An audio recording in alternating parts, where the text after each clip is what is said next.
Folks, we're going to cover a lot of information this evening, a ton of information. It may feel like we're going fast. However, I'm different than most of the workshops you've been to. I'm going to point out what slides to take pictures of. I want you to take pictures. I just ask that you don't walk into the aisles and obstruct the folks behind you, okay? Let me take a few minutes here to let you know why we're gathered here this evening. Let me take you back to July 16th, 1999. I was working at Sherman Shoes. Who remembers Sherman Shoes? Excellent. We got a big crowd. I had worked at the Roosevelt Road store for 4 years, and I was working at a newer store in Chicago on Halsted and Schubert, just south of Diversey. It was a magnificent cathedral. It was one of the newer stores. If you drive by there now, it's a Guitar Center and a Home Depot. Imagine, in that same location was one shoe store. Those of you who've been to Sherman Shoes know it was a madhouse. It was an adventure. We ran numbers like a deli. We would sell on any particular day 1,000 to 2,000 pairs of shoes, and in the weekends, 4,000 pairs of shoes. On this particular day, let me paint the picture for you.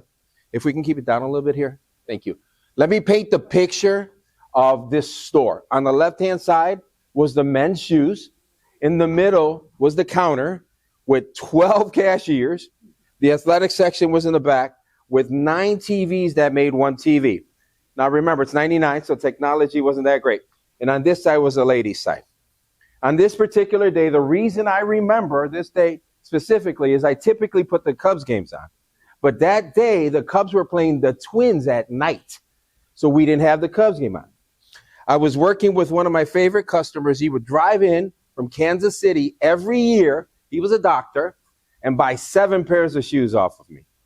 I'm walking to the counter with those 7 pairs of shoes, and we hear in the background, breaking news. It was on CNN.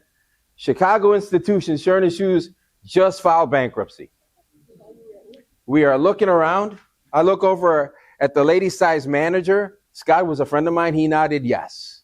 I look over at a young lady who had been selling shoes on the ladies' side for 22 years. She looked distraught. It was a problem for me. I had just started a young family. I'd been there 9 years. So I needed income, and I needed income quickly.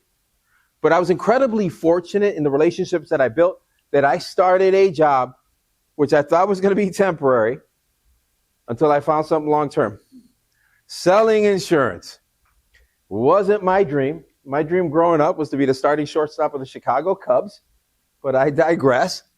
My dream wasn't to be an Al Bundy for the rest of my life either. About 2 months into it, I realized I really enjoyed myself. I enjoyed connecting with folks. I enjoyed protecting folks' financial future. I enjoyed it so much that 4 months later, I started my own agency and I took off. In life, we come across people that we don't realize at that particular time will have a profound impact on your life. I've had about 5 or so of those people. I'm going to reference one right now, Ms. Brown. Ms. Brown was a wonderful lady. She was a matriarch of a particular Chicago neighborhood. About 3 months into selling, I get a phone call. Remember, this is 1999. I had that giant cell phone. There was no caller ID on that cell phone. I answered, Israel speaking, and she's like, hey, Israel, this is Ms. Brown. You sold some insurance to my neighbor. Can I set up an appointment with you? I went and visited her the next day. Let me paint this picture for you. She lived in this magnificent bungalow in Chicago. The grass was immaculate. It looked like it got a haircut. So beautiful. You walk into the home, you see the runners. The furniture covered in plastic. You guys remember those? She had this glorious china cabinet. It was like a castle in there. We sat down. We hit it off. She had told me that her husband had passed away a couple months prior with very little insurance. We started a relationship there. About 3 weeks later, I get a call, and I remember the number. Israel speaking, is this Ms. Brown? Yeah. Hey, Ms. Brown, how are you? Good. She says, are you in the neighborhood? I said, yeah. She goes, why don't you swing on by when you're done, and I'll feed you. I remember what I ate that day, blackened catfish. It was amazing. I was shocked. I was like, this catfish is burned. No, it was so tender. That started a relationship for the next year and a couple months. She referred neighbor after neighbor to me. So let's fast forward 13 months after meeting her. I look at my phone, I get that phone call. And I'm like, hey, Miss Brown, how are you? Yes, I'm in the neighborhood. And then there was silence. You know when you know? I had that feeling in the pit of my stomach. On the other end, Israel, it's Amy. My mom passed away in her sleep last night. Even to this day, you feel it. I composed myself. I said, Amy, my condolences. Your mom was a wonderful, wonderful lady. She goes, I know. No worries. She had a great relationship with God. She's okay. I said, what can I help you with? She goes, listen, you set up her final wishes with the funeral home and the insurance. Can you help me out with that? I'm having a hard time. This was on a Tuesday night. I said, I'll clear my calendar and let's get going. I made the calls. I'll call Social Security. It just so happens that those clients that I was working with in those 13, 14 months were 55 and 60-year-olds. And they'd ask me about pensions. You know about, I would do research. They'd ask me about Social Security. I do research. They'd ask me about 401ks, Medicare. So I became an expert on those things. So I'm driving to the funeral home, which was on a Monday, the viewing. I wasn't going to be able to do the funeral the next day. And I'm getting closer to this neighborhood in Chicago, this funeral home, and it's traffic. We all know Chicago traffic. It's Chicago. But man, it was 2:30 in the afternoon. As I get closer to the funeral home, I realize why. The line out the parking lot was out like 2-3 blocks. It was for Ms. Brown. I kind of snuck into the parking lot. There was no parking spaces. There was one in the front, but it was coned out. So I'm about to pull out, and I see in the rear view mirror this guy running. Mr. Pinto, Mr. Pinto, Mr. Pinto. I stopped, rolled out. Yeah, I'm Mr. Pinto. He goes, the family saved you space in the front row. What an honor. I told him, let me pull in. He goes, I'll park it for you. I walked to the door, folks, not knowing what to expect. All these bittersweet feelings. I opened the door, and they're having a party in there. They're jamming. They called it a going home service. The line to view Ms. Brown was out the door. I'm looking, and I'm walking through, and I'm here. Hey, Mr. Pinto. Hey, Mr. Pinto. Hey, Mr. Pinto. I had sold insurance to a couple dozen folks in there. I see Amy in the corner with her brother. She waves me over. I walk on over. She goes, look, I'm putting you in the front of the line. She puts me at the front of the line. This line was probably to the door outside. I say my last wishes, my goodbyes, and I said, hey, man, I got some stuff for you. I reach into my pocket. Here's a Social Security information that you needed. Here's a check for $50,000 for the funeral expenses. You should have $13,000 left over. But here's a letter for each one of you. And Amy's like, what's this? Amy, your mom wanted you to read it first. She opens it up, and she's reading the letter. About a minute or so, you see her bawling. The reason that was, folks, about a month earlier, I sat with Ms. Brown. And she's like, Israel, is there any way we can figure out a way to leave a better legacy for my kids? We worked the numbers, and she bought $500,000 in life insurance. She left $200,000 for Amy, $150,000 for each of the other boys. Ms. Brown had about 12 foster kids go through that home, so she wanted to leave an additional money for them as well. It was a surreal experience, folks. I hung out a little bit, people asking me for business cards at a funeral, which was really bizarre for me. I get into the car, I sit in the car, and I realize at that point, this is why I was put on this earth. I put my hands on that steering wheel and I say, from this point forward, I will never leave an appointment without doing everything I can to protect that family's financial future. That's why we're here, folks. An industry that I fell into by happenstance 27 years ago has had a profound impact on my life and folks' life. I have a few dozen stories like that. But I want to share something with you, folks. This is truly important. We do these workshops nationwide. I'm part of the Adult Financial Education Service. There's about 450 instructors. It's a non-for-profit. We do estate planning, retirement, Social Security. We run the gamut. Inevitably, when I do an estate planning workshop, 2 weeks, 3 months, a year later, I get a phone call. Hey, Mr. Pinto, I was at your estate planning workshop. My mom died. My dad died. My wife died. My house is in probate. It's too late, folks, at that point. So that adage, knowledge is power, isn't 100% accurate, folks. It's what you do with that knowledge that gives you power. So make a promise to me. I'm going to do everything that I can to educate you. but promise to me that when you leave here, you are going to be proactive. Because I don't want you guys to be that person who calls me later on and there's a death and that property is in probate. Okay? You guys promise me? Excellent. Okay, everybody grab your folders. On the left-hand side here, these are the three most important sheets. This one here first. As I stated earlier, I'm a little different. I'm not here to sell you estate planning or retirement planning. I'm here to educate you. This is a do-it-yourself sheet. Okay?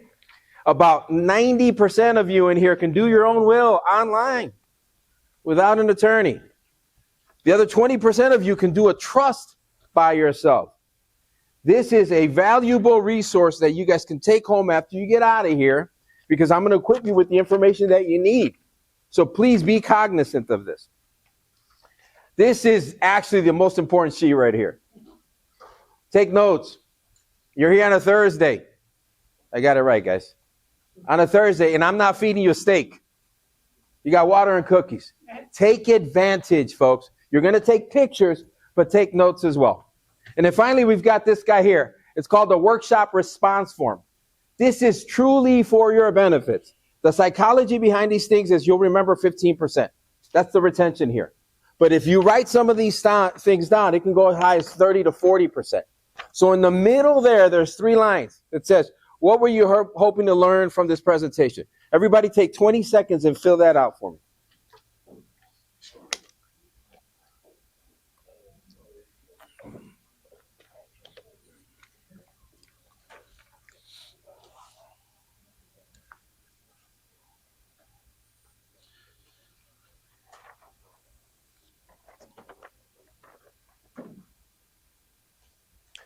Alrighty, below that, this workshop is going to be 70% estate planning.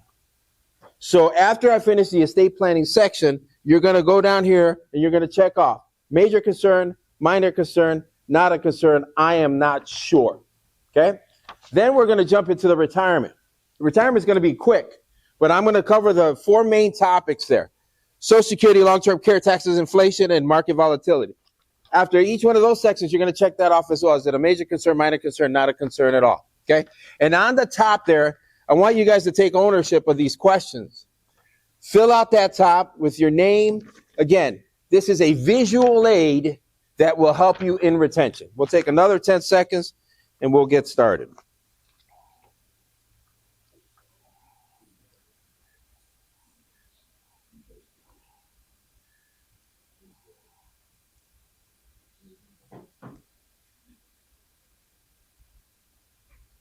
Okay, quick legal disclaimer. This workshop is for educational purposes. I'm not your attorney. I'm not an attorney. The retirement is advice. I'm a retirement planning specialist.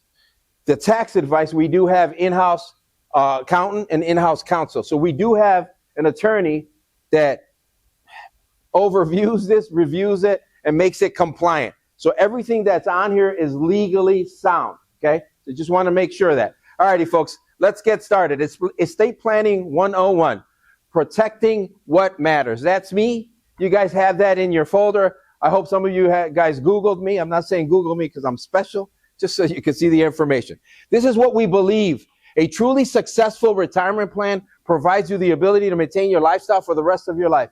Estate planning is critical to the success of a retirement plan. Not only after you pass, but more importantly, while you're living. So I want everybody to really pay close attention. Okay, these are the topics that we're going to cover. What's estate planning? Who should have an estate plan? What legal documents make up a basic estate plan? What is estate administration and probate? And what types of taxes are involved in estate planning? These are the important planning questions you have to ask yourself. Do you have a will? Do you have a trust? Do you have a power of attorney? Do you have a HIPAA waiver? And if you've answered yes to any of these questions, when was the last time the information was reviewed and updated? And where do you keep these documents safe? Very important. So what is estate planning? Some of the most common goals for estate planning include ensuring that the assets are managed properly if you become incapacitated and cannot manage your affairs. Folks, estate planning is more important while you're alive. And I'm going to show you why. Okay? Ability to pass assets to people and entities you wish. Avoid or minimize taxes. Avoid ambiguities and misunderstandings. I get this all the time from folks. Man, my kids get along. And then there's hundreds of thousands of dollars at stake and things change. So this way you can avoid misunderstandings, limit administrative costs, and provide resources and care to those with special circumstances. So what are special circumstances? They don't necessarily mean a disability or a handicap, okay? You can also, it'll also entail minors under the age of 18, persons with addictions, unable to manage their own financial affairs, are in volatile relationships, and receive or may be entitled to receive government benefits. So if you do have somebody under special circumstances with special needs, you really, really, really have to consider getting a special needs trust. Because if they're entitled to government benefits and you leave them those assets without a special circumstances trust, and there's anything substantial in there, they will lose those benefits, folks. Very, very important. And typically in our rooms, it's about 15% of you that need that, okay? All righty, so what's included in your estate plan? Everything you own, folks, everything. Personal residence, vehicles, brokerage accounts, family businesses, everything is part of your estate. So why have an estate plan? It's very simple, because you own or control assets of any kind, no matter their significance. We've got clients that have $50,000. I've got a client that's got $80 million. Every single one of my clients has an estate plan. You want to have control over where those assets are directed upon your death. Have someone responsible or trustworthy that you wish to manage your affairs. Want to ensure the future for somebody with special circumstances, and want to minimize taxes while maximizing what remains to be passed on. We'll talk about taxes here in a second. An estate plan should address the disposition of your assets as well as the management of your medical care if you become incapacitated. Here we go, incapacitated again. This is a plan to protect yourself while you're alive. So is there anyone that shouldn't have an estate plan? You guys obviously, you know the answer. No. Every single person should have an estate plan. So which plan do you have? The government plan or your own plan? Let's look at the government plan. The government plan is probate. Probate is a bad word, guys. It is another way of the government taxing you, okay? In probate court, your assets are frozen. You have to hire an attorney. The court is in charge. Heirs must go through the probate process. Can be expensive and stressful. Long wait for distribution of assets, and it is public. So if you're in a probate case with family or friends, your neighbors can look it up, okay? I know of probate cases that have gone on 8 years. 8 years. We're working with a lady who had an attorney who kind of screwed her over. We're at 3 years on the investment property that her and her husband had, that he didn't put her on title, and he passed. Okay, so again, that's probate. This is your plan. I'm going to beat this over and over and over, folks. A revocable living trust. How many of you, if you had a Lamborghini or a Ferrari, would only put liability insurance on it? You'd put comprehensive. Okay? That's a will, is liability. A trust is comprehensive. By the way, most of you in here own a Ferrari or a Lamborghini. That is your home, folks. So you got to protect your home with comprehensive coverage. Okay? So, in a living trust, the assets are not frozen. Heirs can avoid probate. The trustee is in charge. You can choose how your payments are distributed. Special needs options are available. Quicker distribution of your assets. A trust avoids probate altogether. And it is private. Nobody is in your business. Okay? So again, trust and will. We're going to differentiate them here. So a will directs how your property is dispersed after you die. Period. That's it. That's it. It has no protections for you while you're living. Okay? Everybody take your phone out. We want to take a picture of this one. Determining if a will is right for you. Here are advantages and disadvantages. Advantages: it ensures that your assets are only passed on to those that you wish to benefit. Avoids disputes between intended beneficiaries. Again, those kids that love each other. Implement tax advantages. Okay? Disadvantages: probate fees can be expensive depending on the state you live. Yes. If you have a will and you have probate property, it goes to probate. Court-mandated oversight of administration of your estate may increase your legal fees and time delay in transferring assets. Okay, again, this is a will is bare bones coverage. Let's talk about a trust. A trust are arrangements that allow a third-party trustee to hold and manage assets on behalf of the beneficiaries. Now, since a trust, a revocable living trust, is a living document, this is the roles involved in it. You're the grantor and the trustee because you're living. So a grantor establishes a trust, decides what properties will be included, determines the beneficiaries and when distributions will be made. A trustee, which is still you because you're alive, administers the trust and makes investment decisions and beneficiary distribution. Then you've got the beneficiaries. Those are the people or entities who derive the benefit from the trust and receive distributions of income or principal. Okay, everybody take a picture of this one. So is a trust right for you? Advantages. Beneficiaries can gain access to assets more easily than transferred through a will. Control over how and when distributions are made. Protection from creditors, divorce, and spendthrifts. Disadvantages. Terminating or changing the trust can be difficult. Now, a living trust is a living document. If things change when it comes to your assets or the distribution of the assets, I've got a client right now. When we first started years and years ago, she has 3 daughters. It was 34, 33, 33. The middle daughter has become a spendthrift, and she's already dropped her down 3 times. She's at about 10% now. So again, if you make changes, there are some costs involved, okay? Fees to set up the trust are typically greater than that of a will. They're about 4 times as much. Ongoing trust administration and fees and expenses. If you do work with an attorney and you want to change that trust, they will charge you. And failure to retitle assets in the trust may result in having an open probate case. So if you've got a home in there, if you've got other assets that are cash and you depleted some of those assets that are cash, and your heir looks at this and says, well, no, I was told I was going to get $200,000. I only got $180,000. They can dispute it, and then they can go after the percentage of whatever other. So you got to retitle. We got to adjust when assets are spent down. Okay? So this is simple.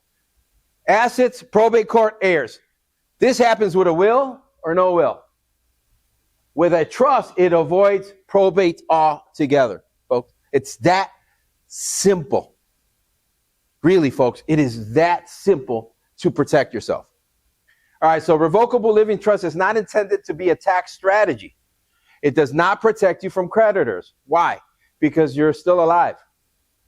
You still owe that money in taxes, okay? All righty, so let's take a look at the differences between a revocable and irrevocable. Everybody take a picture of this one, because I get asked this all the time. Well, I'm thinking of doing an irrevocable because my attorney said so. Let's take a look. A revocable living trust is designed to avoid probate. You're in control of your assets while you're alive. Assets transfer from you to you as a trustee. You can change your mind. Becomes irrevocable upon your death.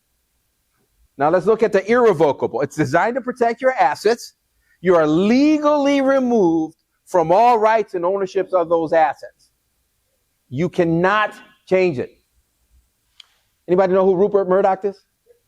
Fox News? Fox Business? Billionaire. So he's married. He has amazing kids, amazing wife. He's built this empire. He does something, cheats on his wife in Indonesia. He has a girlfriend now. The wife wants to divorce him. It's a bitter divorce. She's entitled to about $2 billion.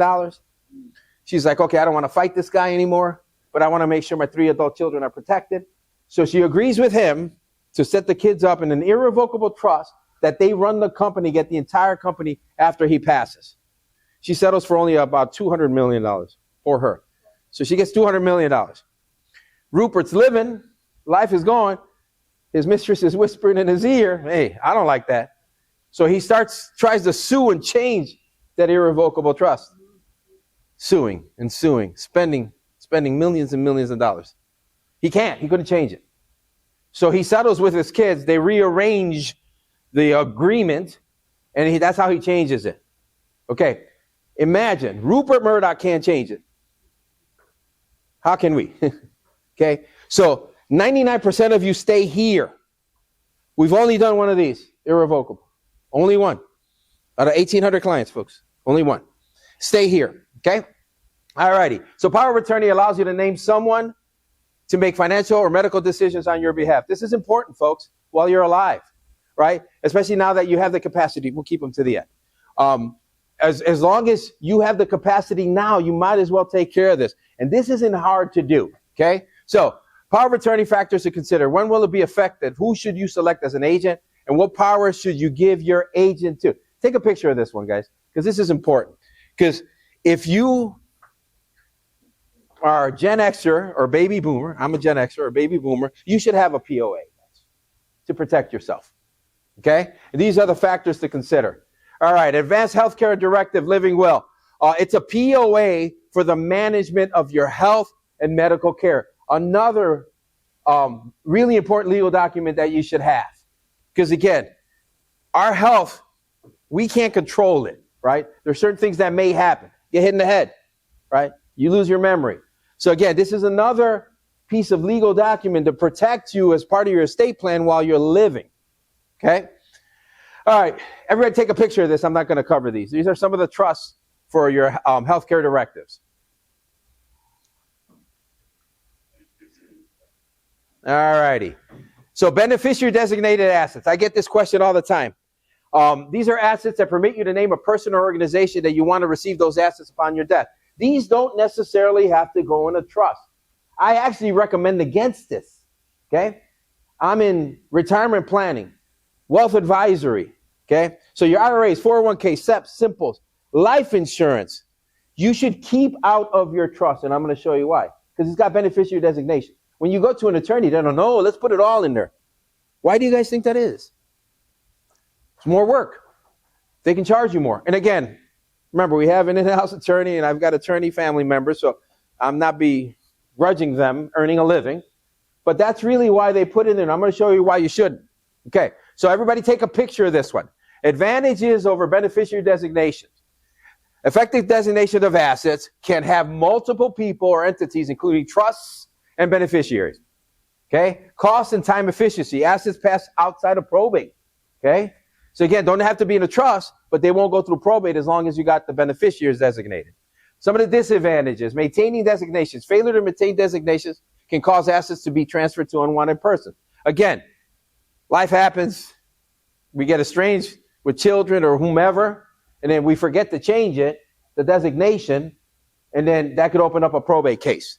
Balancing accounts. Again, spend down on some of the accounts. So if I can give you a word of caution, never put a dollar amount on what you want to give. In the event that you spend down some of those accounts, put a percentage, and it protects you, okay? Alrighty, so what is estate administration? Estate administration is the process by which a person gains control over your assets in order to pay your debts and ensure that your property is properly distributed. Okay, so the unpredictable expenses of probate. Everybody take a picture of this one, because I want this to resonate, folks. So when you leave here, you are proactive in doing what you need to do. Okay, attorney fees, probate fees, appraisal fees, estate taxes, income taxes, management fees, covering debts, lawsuits, medical care, accidental spend down, length of time before settlement. I'm going to share a quick story with you. I've got a client, very wealthy. They had a great son, only son they have. The son went to school, did everything he was doing. He's like, listen, Pop, I want to buy a condo downtown. They're like, we'll give you the down payment. Then they discussed it. Hey, came in, we figured it out. Hey, they're going to buy the whole condo for him. $500,000. These are great parents, right? The kid gets married, has a kid, life is good. The relationship starts getting rocky. A few years later, they separate. She wants a divorce. The husband, the son, who again, like his great parents, is great himself. He doesn't want her left in the dark. So even while they're estranged, he buys a $1.5 million life insurance policy. So he has an agreement with her, verbal, and an agreement with his parents, verbal, that if anything happens to him, the house is his parents because they paid for it. Okay? Done. A year later, he goes and gets minor surgery in his eye. Again, they're not living together, they're estranged. His parents are overseas. He's having a hard time when he's going home. So he calls his estranged wife. They're still kind of friendly, right? He says, hey, can you come on over? I'm having a hard time with my eye. My parents are overseas. Fine, she comes over, she's cooking for him, they're talking, and he said, I'm going through a lot of pain. They called the doctor said, hey, take some Aleve, take some Advil, whatever. He takes it, it's not helping. His wife, future ex-wife, says, hey, listen, I got these painkillers. You know they work because we've tried them before, so he took them. He took one painkiller. He doesn't wake up the next morning. It wasn't nefarious. It just happened. So the parents come back. Now we have a problem. She's entitled to the $1.5 million because it has a beneficiary designation, but they only had a verbal agreement on the house. So she's fighting the parents because that house is worth $800,000 now, the condo. They go through probate, fighting. 7 years, folks. 7 years. And the parents give up. Again, we are here to avoid probate. Okay? And how do you avoid probate? Somebody? Trust. Very good. All right, folks. All right. Moving along. Can probate be avoided? Yes, probate can be avoided with proper advanced planning. An estate plan can be designed to limit the assets that pass through probate or avoid it altogether. So here, probate versus non-probate property. Everybody take a picture of this. Probate property is assets in your name alone. No named beneficiary. If you forget to put a beneficiary or the beneficiary passes away and you don't have a contingent, then it's probate property. Assets will pass per the terms of the will or the state of Illinois. Okay? Non-probate property, certain joint owned property. So your home, right? You have a title. Husband and wife are entitled. Easy, right? I have a case where, again, I shared it with you. The husband, for some reason, didn't put the wife on their second home, and he passed. She's going to probate. This is about the third year of probate. So silly. There's nothing nefarious. So again, that can happen. Beneficiary designated properties such as life insurance or IRAs, those are non-probate assets, folks. So make sure you have the proper beneficiary designations on them. And trust-owned properties. Okay? All right, so I get this asked quite a bit. Well, you know, I already put my kids on the title. That is a huge no-no, folks. Huge. There's a difference between giving and gifting and leaving. And I'm going to show you why. Okay? So, probate versus non-probate. If you don't have a will, it probates. If you have a will, assets are distributed based on your wishes, but the heirs must still probate. And then assets distributed based on your wishes avoid probate. How? With a revocable living trust. Okay, I told you I was going to beat this all night. Okay? A trust. All right, so why do most folks do nothing? This is my favorite quote from Benjamin Franklin. If you fail to plan, you are planning to fail. Why? Most folks don't want to hire an attorney. I get it. How many of you have quoted an estate plan with an attorney? Raise your hand, guys. Okay, thank you. I appreciate it. Right? 4,000, 3,000, 5,000. Depends on where you go. 6,000. Depends on where you go, right? Too expensive. A time-consuming process. Unsure of what to do. Want to avoid the conversations altogether. I get this one all the time. Oh, I don't want to talk to my kids about it. I really don't want to talk about my mom passing, right? Believe that trusts are only for the rich. I think we dispelled that myth today, okay? And then don't have a full understanding of the burden on their loved ones when they die. I had a meeting yesterday with a gentleman. He's doing pretty well. $4.4 million in assets, $2 million in qualified accounts. We'll get into that right now. He doesn't need the money. He's got a substantial Social Security. He lives a pretty frugal life. And we were talking. He earned some of that wealth because his wife inherited an IRA from her dad. So because of the distribution model on the drawdown on IRAs, it jacked up their taxes, right? Because when you take it out, you still have to pay taxes. So I asked them, what are you going to do if you pass in 20 years and that $2.2 million grows to $4 million to your two kids, and they have to draw $400,000 every year for 10 years to draw it down, and you jack them up to whatever tax rate it is at that time? He said, wow, I didn't think of that. So again, putting a plan together lessens the burden on kids. Secondly, going through probate court, and if your kids don't have or your heirs don't have the means to pay for all those court costs, what are they going to do? So let's avoid that altogether. Let's spend a couple extra shekels to get a trust. Okay? All righty. So the choice is yours for your estate. Do nothing, the do nothing plan, hire an attorney to set up your will or trust, or do it yourself using proven software. I showed you guys that do it yourself sheet. Everybody take a picture of this. These are some of the other websites that you can use. Software, TurboTax, LegalZoom. I don't know if TurboTax is still doing it, by the way. Revocable living trust. All right. So I bring this up for this reason and this reason only. Okay. I'm not here to sell you anything. But because of the relationship I have with this attorney, we do this in-house as well. These guys will charge you $650, $750, $900. We do it in-house for the same amount of money. Again, I'm not trying to sell you this. We don't make money off of this. This goes straight to the attorney. So it's something to consider. If you want to get this done, you can come in with us, and we'll have a paralegal and an attorney, and it's $750 to like $900 with the POA, okay? So again, be proactive. All righty, so assets received, are they taxable? So generally, beneficiaries do not pay income tax on money or property they inherit, okay? Step-up cost basis rules applies for capital gains. Date of death responsible for new growth. Remember what I said? Well, some folks say, well, I put my kids on the deed, on title, we're okay. I don't need a trust. That's called gifting, giving. Okay? So let's say, hypothetically speaking, you have $1 million house. And today you say, well, tomorrow you say, well, I'm just going to put my son, my daughter on the deed. 20 years later, you die and the house is worth $2 million. They have to pay capital gains on that additional $1 million, guys, because you put them on deed. Versus setting up that trust tomorrow, that same house from $1 million to $2 million, now you're leaving it to them. That $2 million is the new starting point. There is no taxes on that $2 million. So if some of you have your kids on the deed, take them off. Take them off, folks, and get a trust. Again, very, very important. I hear this all the time. I've had a few people from our last workshop come in. I was told to put it by an attorney to put it. What?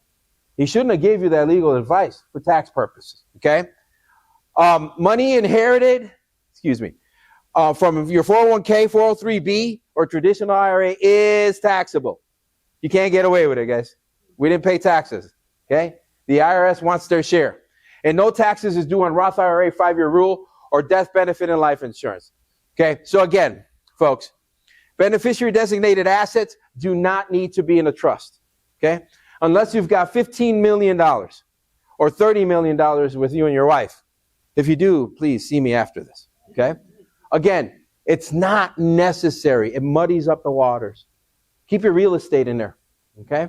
And I get asked this all the time too. Well, I just bought a brand new car. I'm going to put it on in the trust as well. That's tough. Let's say you're driving along. You put that car in the trust. You hit somebody, okay? They hire an attorney because they don't only want to go after your insurance. They want to go after you. The attorney does a VIN hit, and the VIN number is in your trust. Now they're coming after your trust. They can come after you more. So unless it's a classic car, I would put in trust. Otherwise, it is so simple to transfer a car at the DMV to your heirs. It is a death certificate and your ID. That's it. So again, under special circumstances would I put vehicles in the trust. Anything that's domiciled in your home, jewelry, art, it doesn't go through probate because it's in the home. Okay, so if you want to itemize for a particular reason, that's okay. Not necessary, okay? All righty, folks, we covered a lot on estate planning. Everybody grab that sheet very quickly. We're right on time. Okay? Now, how many baby boomers in the room? Raise your hands. Wow, nice. How many Gen Xers? Perfect. We're different. I'm Gen X. Right? We're different. Right? We don't care. We just want to hear the truth. We don't care about sensibilities or sensitivities. Just tell us the truth. We used to drink out of hoses. Okay? We're tough. So I'm here to tell you the truth. But I'm not here to be Chicken Little. I'm not here to say the sky is falling. But we got to hear some truths, folks. We hear those whispers about Social Security, correct? They're starting to get louder and louder. Social Security is $72 trillion in the hole, guys. You call the trustee and they tell you, yeah, there's $2 trillion in there. There's nothing. Okay? Medicare is $78 trillion in the hole, guys. So what does that mean to us? Those of us that are going to count on that. Again, I'm Gen Xer. I'm 55 years old. My full retirement age for Social Security is 67. As it stands right now, it's going to be about $4,000. It's going to be more as we go along. But I'm not going to see that money. I know it. They're talking about a 20% reduction here by 2032. Across the board. Nobody's going to get grandfathered in. So there's a problem. And that's our main source of guaranteed income unless you have a pension. Any pensions in the house? Congratulations. Congratulations. You guys are the happiest clients I have because you got guaranteed income. Okay? About 30% of my clients have pensions. And you guys, again, the happiest. So again, we got to do something.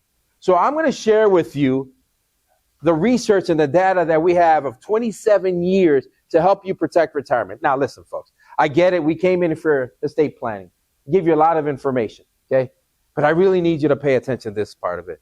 This is my expertise. I'm going to show you how to avoid certain pitfalls and certain issues. Let me tell you why. You've done sacrifice, done without for 30, 40, 50 years to get to this point. You deserve your retirement to be your golden years. And this adage that's out there now that says you got to live off 60% of your last year's income is a lie, folks. It's a lie.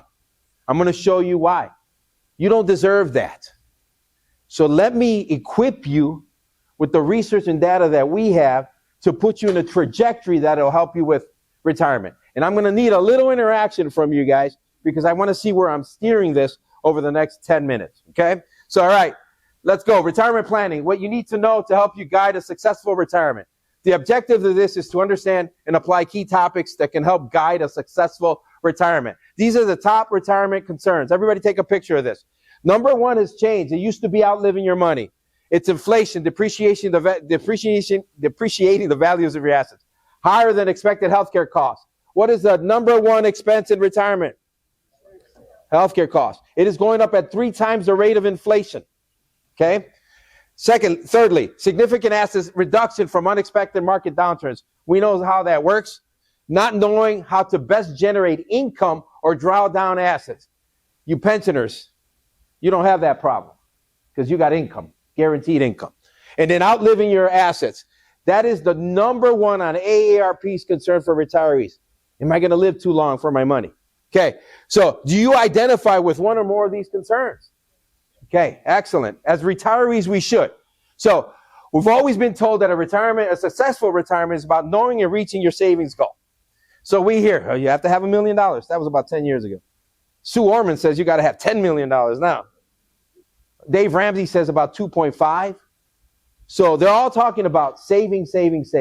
That's not what retirement's about, folks. Okay? Retirement is prioritizing income protection or having a savings goal. That's going to lead to retirement success. This is why you pensioners are the happiest people. Retirement isn't how big my portfolio is how is my plan for income, folks. If we can go back and stop this 401k nonsense, the godfather of 401k, his name is Ted Benna. Everybody write that down, Ted Benna. And look him up now. Okay? If we can go back to a pension model, I'm going to show you why we would all be in such a better position. Okay? All righty. So, do you have a plan? If you don't have a plan, all you have is a portfolio, folks. I was early in my career. I sat on a panel. Incredible. Remember I told you these 5 people in my life. The second person is Mr. Cohen, who had a profound impact on my life. Him and his financial advisor showed me some things early on in my career, and I got invited to this panel. I was sitting with PhDs, MBAs, investment economists, and I'm here in the little corner. There's about 600 people, and we all got to say a little bit in the beginning, and nobody's calling on me. Yeah, it's a young kid from Chicago. And finally, this one lady goes, "Hey, listen, I heard you in the beginning, and you said the best plan is something. I didn't hear it." I said, finally, I got up, and I said, this is for everyone. The best retirement plan is the plan that you can keep. That's it, folks. It's really that simple. So having enough money and believing you have enough money are two different things. I'd ask for a show of hands how many of us believe that we have enough money, but I don't want you guys to raise your hand because I'm going to scold you. Having enough money, knowing that you do, that's different. That's math and science. Money can recover, time cannot. And I'm going to show you why. All righty, protecting the income that you need in retirement so that you can help maximize the income for the things that you want in retirement. Everybody has that in your folder. These are the 7 financial considerations. We're going to focus on longevity. Okay, longevity is the key because the longer you live, the more you deal with liquidity issues. Liquidity issues is primarily health or kids. We have a daughter who lives in Indiana. You guys know the storms that tornado hit them. They didn't have a backup generator. So we told her, hey, we're going to buy you guys a generator, right? So when you're in retirement, things like that happens to your heirs and your kids. So a liquidity event, inflation, right? 2019, eggs were what? $1.50 a dozen. They're $15 now, right? Inflation, spending ability, the market. We know the market. We've been through it. Mortality is the death of a spouse. Primarily, it's the husband. Sorry, guys, we die first. Just how it is. And typically, our Social Security is higher or our pensions are higher. So the family loses that. Now, in Social Security, you have survivorship benefit. So the wife automatically gets the husband, but you're still dropping on income. Okay? Mortality, taxes. We know. And then healthcare. We discussed this. Long-term care issues. Okay? All righty. So we're going to cover these very quickly. Again, as I shared with you, I am a, Social Security expert. I'm certified. I do 6 months of optimizing Social Security workshops. We're going to cover that, long-term care, taxes, inflation, and market volatility. This is the money shot. Everybody take a picture of this on Social Security, even if you're taking Social Security. So the minimum age is 62. That's where you get 70 to 75%. FRA stands for full retirement age. That's where you get 100%, and everybody write this down, of your PIA, primary insurance amount. The maximum age is 70, where you get, if your full retirement age is 66, 132%. If it's 67, you get 124%. Then you've got COLA, cost of living. Since 1975, it's been 3.77. That's just an adjustment to help for inflation, okay? Last 20 years, it's averaged 2.63. 2025 was 2.25. Can anybody tell me what it was in 2023? Somebody throw a number out there. 8.7. Who said 8? Yeah, 8.7. Congrats. Yes. So, quick story. I'm doing a workshop in 2022 on maximizing Social Security. I see this gentleman in the corner, and I could just see him just getting aggravated. So I left. I'm in the parking lot. He's like, listen, I got to meet with you tomorrow. He almost tackled me, guys. He's like, set up an appointment. He goes, no, I need to see you tomorrow. I said, what's so urgent? I just filed today for my Social Security, and I don't need it. I was listening to my dumb kids. So I said, okay, come on. He brings me breakfast. I showed him because he didn't realize that he didn't have to take it at 67. He was under the assumption. So we decided, because he had outside assets, he didn't need the money, he was still working, to wait 1 year. So we waited 1 year, right? And in that 1 year, he earned, remember, 2023, 8.7, right? But then, this is how it works, folks. Since he waited that 1 year, he got an additional 8%. So he earned an additional 16.7 by waiting 1 more year. So guess what happened? We put a plan together, and he's waiting to 70 now. He just filed last year. Okay? If you're at 67, you can extrapolate your own numbers. If you don't know what your full retirement age Social Security is, please go online. There's been a lot of fraud on Social Security. You want to be aware of what your account looks like, okay? So set up your account. So if you file earlier, if you file at 62, you lose 30% of that benefit.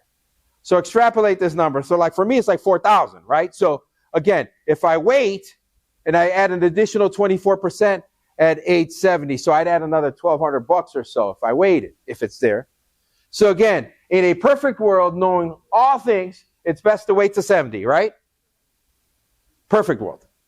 But If you wait till 70 and your full retirement age is 67, you better live past 83. Because if you die before 83, you've left money on the table. All right, everybody write this down. The average family leaves $110,000 on the table for filing Social Security incorrectly. So how are you going to know that? You can't know it by just looking at your Social Security. It's based on your plan. Okay? So again, there's trust was here, plan is here. Okay? All righty. Everybody took a picture of this one? Perfect.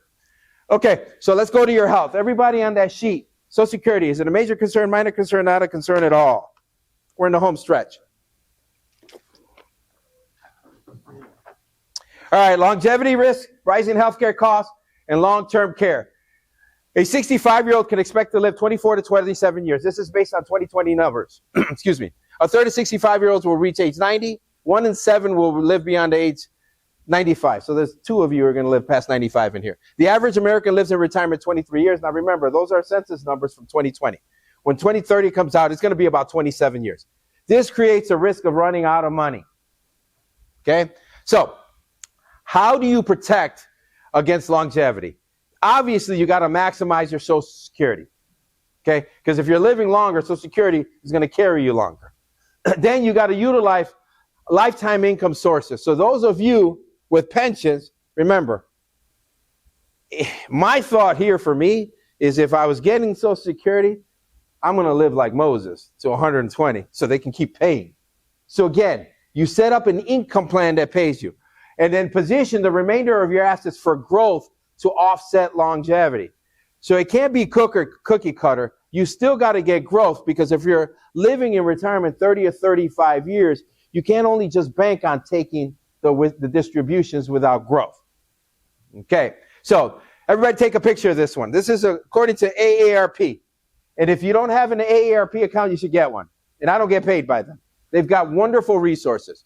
A retiree needs approximately 80% of their pre-retirement working income to maintain their lifestyle in retirement. If you or your spouse pre-retirement annual income is $150,000, you can anticipate needing $120,000 each year to afford your current lifestyle in retirement. If you anticipate 20-year-long retirement, this equates to needing $2.4 million in retirement income for the rest of your life. And that's just 20 years, according to them. Right? So the question you have to ask yourself, wait a minute, am I there? Most of us are not. But this is attainable, folks, with a plan. Okay? All righty. So here's the national average cost of long-term care. There it is, $26,000 to $127,000. I know 5% of you have long-term care in here. That's it. Okay? Then you say, well, I don't need an assisted living facility. I'll take care of my husband or wife from home. Sure. So the average is $33 an hour. So for 7 hours, it could be $1,000. For 40 hours, that's $62.92. Where are you going to pay for that if you don't have long-term care? From your assets, from your savings. Okay? 1 in 7 here is going to need 3 years of long-term care. Just is. Okay? So we've got to plan for that, folks. All right, here it is. A bunch of surveys conducted over the last 10 years indicates that people are confused. Most think that Medicare plays a major role. In fact, Medicare doesn't cover any type of long-term care, folks. Nothing. The number one payer, Medicaid. Okay? If Medicaid is paying for your long-term care, you know what happens to you? You don't have any more 401k IRA. No more assets. Because you got to deplete those before you qualify for Medicaid. That's terrible. Out of pocket is the second biggest payer, 38%. And there's that 5%. Private insurance. Now, Medicare does cover 90 days of hospitalization. That's why it's candy stretch, so it's quasi long-term care, but it really isn't. All righty, so here, now we're going to blend estate planning. So could Medicaid recover long-term care costs from your home after you die? Yes. Okay? Illinois can seek repayment from Medicaid's recipient's estate after death. What can be recovered? For qualifying Medicaid assistant, Illinois may file a claim against probate estate. A home can be part of that estate. What may be protected? Certain assets outside of probate. Do you see why we need a trust? Okay? And generally are not part of the estate process. Examples include some beneficiary designated accounts and insurance. So remember what I said in the beginning? Don't put those beneficiary designated assets in your trust. Don't.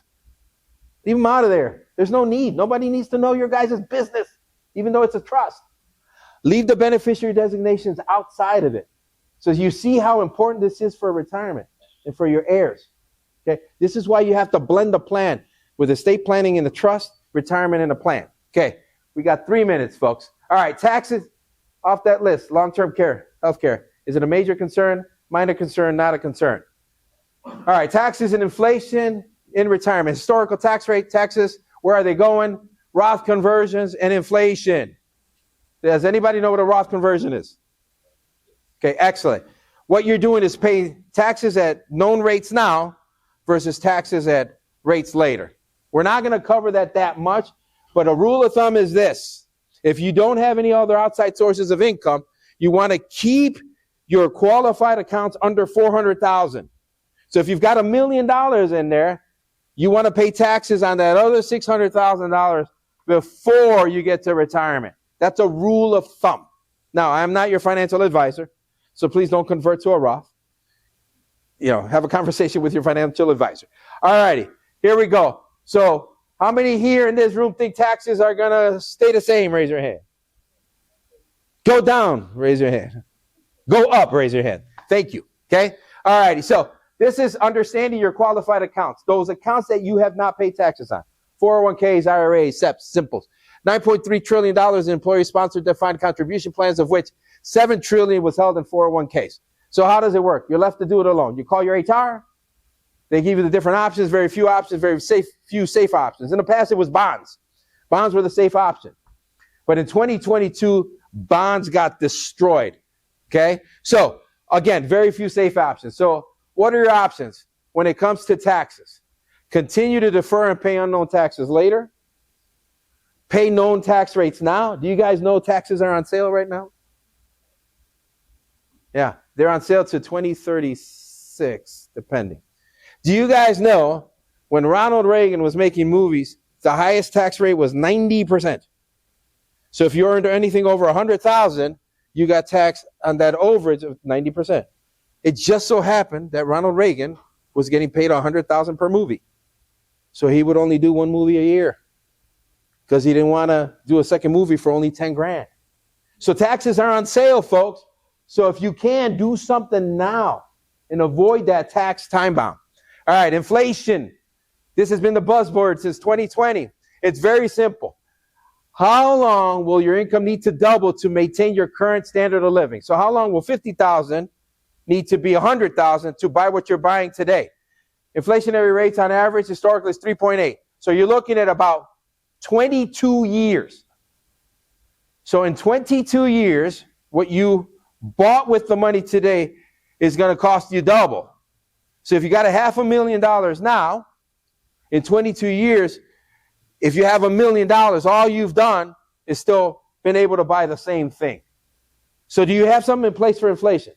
Pensions do, you pensioners, congrats. So does Social Security, COLA. It's a cost of living adjustment. The other accounts that you have, do you have something in place for that? It's a question you got to ask yourself. All right, here's the money shot. Everybody take a picture of this. Here's our national debt as of Sunday, I think I did that. Okay, 40 trillion. But look at the highlighted. That does not include unfunded Social Security and Medicare promises. So they do some funky accounting for us. So this is Lawrence Kaltikoff. You guys took a picture, look him up. He's an expert in retirement and Social Security. He's always on PBS. Him and the Goodman Institute, because he's an economist, crunched the numbers on our unfunded debts. And our actual national debt is $252 trillion. That's 1.6 share for each one of us in this room. CBO, Congressional Budget Office, who is the watchdog of the finances of our country, says our debt is actually 170 trillion. So what's a few trillion amongst friends? Who knows? Does it even matter at this point? So the point I'm saying is, to fix this, what do they have to do? Raise taxes or cut spending? We know they're not going to cut spending. So what are they going to go after? There's $14 trillion in qualified accounts. So let me tell you how it works with your 401k. I'm almost done, guys. Sorry for keeping you a little bit. This is important. So you're a farmer, and you're going to till your land. You got all this land and time. And you go, okay, let me go to the seed guy and buy seed. And you go buy seed from him. And you say, hey, I want to buy seed for this. And he says, okay, you don't have to pay me until the harvest. I just take a portion of the harvest. You see, that sounds like a pretty decent idea. I don't want to buy all that seed now. Okay, how much is that going to cost me at harvest? And he goes, I don't know. I'll tell you at the harvest. That's your 401k, your IRAs that you haven't paid taxes on. That's not your money. If you have $1 million in there, $250,000 is the feds. That's at today's rate. The federal government has a lien on your money right now, guys. So I just need you guys to be aware of how that works. All righty. Everybody on there, is taxes and market volatility, taxes and inflation a major concern, minor concern? Not at all. All righty. Does anybody know what the 4% rule is? Okay. So the 4% rule, there was an economist in the 90s, William Brennan, and he was watching folks take money out of their accounts, retirement accounts, 8, 9, 10%. And he goes, this is not sustainable. So he ran the numbers using 75 years of our economy. And simulation after simulation, he came up with the number 4%. If you take out 4% every year from your retirement account, and you adjust every year thereafter for inflation, you have a 90% chance of not running out of money in 30 years. That is the 4% rule. That is gospel with your accounts. T. Rowe Price, Charles Schwab, Fidelity, whomever. If you decide in retirement to take more than 4% over a 2-year span, you're going to get sent a waiver that you got to sign that they are not responsible if you run out of money. So the 4% rule. So keep that in your mind. That is the safest withdrawal rate in retirement. Okay, so here is the history of bear markets. We've been through this before. 2000, 2001, we had a 36% drop. It lasted 546 days. So we have the internet bubble in 9/11. You guys remember that? Then we have 2008, the mortgage crisis. Okay, so the average bear market drop is 32% in the last a year. So I'm going to show you finance. Here we go. So from 2001 to 2008, the internet bubble, 9/11, and the Great Recession, the length of period loss was 3.4 years. Okay, but the recovery was 14 years, folks. 2000 to 2010 is called the lost decade by economists. It is the first time in our country's history where 65-year-olds and older, their life expectancy dropped by 18 months. Why do you think that is? Those retirees, the stress of running out of money. So if you had $1 million in the S&P in 2000 and you waited to 2013, you would have 1,045,000. The annual rate of return was 0.35% in the S&P. So they call that the lost decade. Now, I'm not saying that to alarm you, but that is reality. We've been on the greatest bull run since the Second World War. Our accounts have grown 19%, 24%, 23%. It has been outstanding. Something's got to give, right? So you got to protect yourself. All righty. So this is how math works.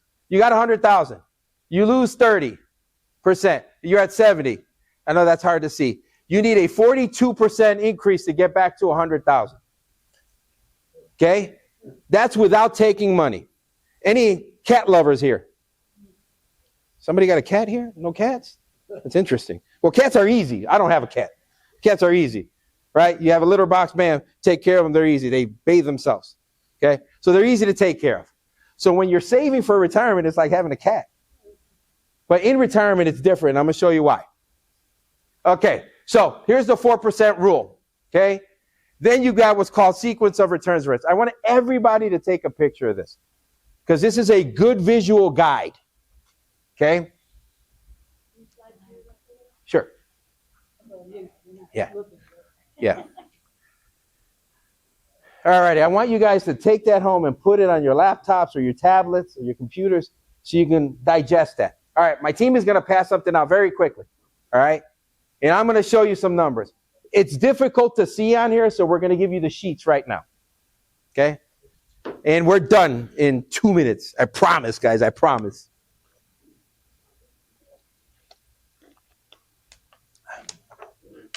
All righty. This is your house cat. All right? This is 25 years of the S&P. These are the actual numbers. So let's say, hypothetically speaking, you had $1 million in the S&P in 2000. By 2025, you'd have $4.7 million in there. You guys see that on your sheet?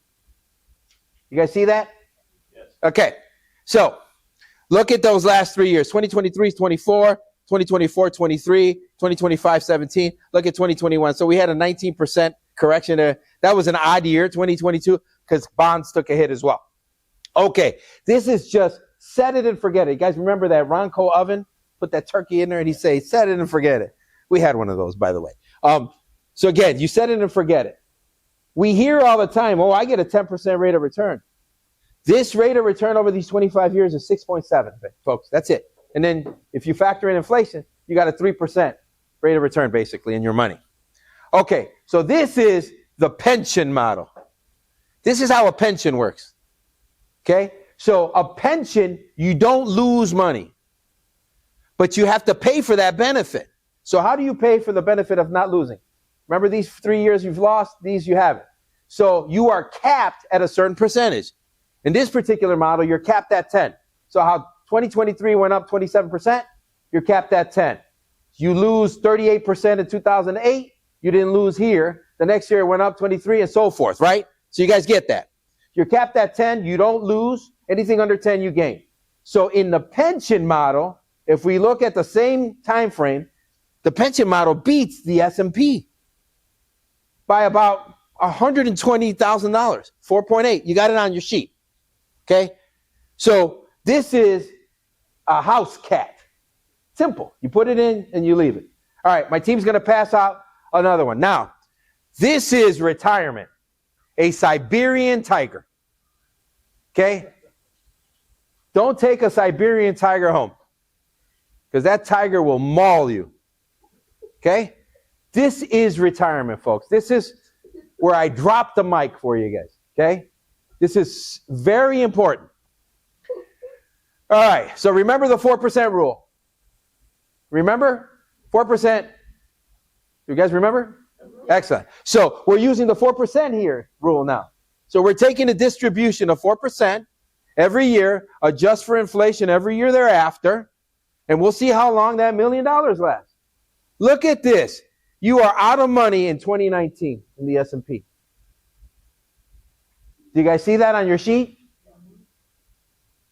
This is the difference between saving for retirement and being in retirement. When you take distributions, it changes the math. Okay? Warren Buffett, the greatest investor ever, had 2 rules for investing. Number 1, don't lose money. Number 2, don't forget rule number 1.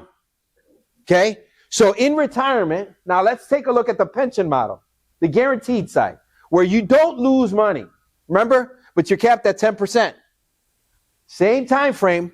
Look at the outcome. Look at your sheet, folks. You have $1.2 million in 25 years. Here, you ran out of money in 19 years. I need that to sink in, folks. Okay? You pensioners, you're here. Congrats. Those of you who don't have a pension, you can get there. There's a couple things that you can do, but you have to have a plan. Thank you. All righty, folks. I covered a ton of information. Okay? So in these workshops, because of the agreement that I have with the Adult Financial Education Services, I got to offer you guys a complimentary meeting. I actually like doing it. Let me tell you why. Because I meet some new people and I figure out better ways to serve people. So if you want to take us up on that complimentary meeting, Monica lives here. She's a blonde-haired lady in the back. She lives in Wheeling. She's one of your neighbors. She's always in the office. So the drive there is about 25 minutes. If you come in, I'll review your estate plan and your needs and tell you whether you can do it yourself or we can do it for you, or if you need to hire an attorney. Okay? Secondly, I'll help you get started on a retirement plan, folks. The numbers are the numbers. Less than 10% of you in here have a retirement plan. You may have an advisor. You may have some goals that you have, but you don't have a plan, folks. Again, I'm not coming after you. If you put a plan together, it changes the math. Okay? And if you come on in, I'll run an analysis for market volatility, Social Security, and long-term care. I didn't want to scare you with long-term care, but it's important. The Affordable Care Act came in. You guys remember Obamacare, Affordable Care Act? There's a provision in there that they helped us out, and it was bipartisan by both parties, that if you structure a pension-type plan, you can add a long-term care benefit to it without changing much of what you're doing, folks. So most of you in here can put a long-term care plan together, not necessarily paying $15,000 a month, but it protects your assets. So I'll run that analysis for you. Okay? Huh? It's an income. You can use a treasury bond with that or an annuity. Correct. And again, I'll show you if you qualify for something like that. And finally, folks, it's really simple. You guys deserve a second opinion. You guys are here. Obviously, if you're here, I hear this all the time. Well, and again, I'm not coming up your advisor. I work with a lot of different advisors. Retirement is different than wealth accumulation. It's like going to the doctor. Your wealth guy is your primary care physician. But when you need heart surgery, you got to go to a specialist. That's me. I'm a retirement specialist. And I'm incredibly fortunate with my practice in helping folks. Taylor's going to come up here, and she's going to show you how you can set up that appointment. We just did the workshop on Tuesday. We got almost 20 appointments. So you got to jump in on that calendar because we set aside about 3 weeks. And I'm going to end it here, and you're going to love this. So I got these two clients, Mr. and Mrs. Smith. They're out of Downers Grove. They do a lot of traveling, and they usually drive, and they drive to the East Coast, Carolinas and Florida. They came into my office because their daughter eloped. They were angry at her. So they wanted to set some money aside for a party. We worked the numbers again.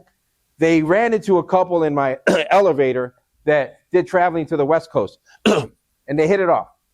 They told them, you should go visit this resort in Arizona. That resort, those last 50 miles, the scenery is spectacular, the oranges and reds and yellows. So they decided to pack up Mr. and Mrs. Smith. They get to Arizona. They're about 150 miles away from the resort.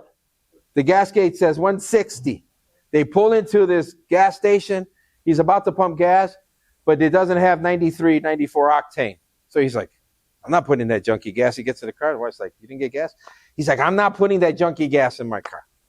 So she looks on her maps. Okay, next gas station is 50 miles. So they're driving along. They're about 110 miles away. The gas gauge changes a little bit, and they got about 115. So they lost like 5 miles.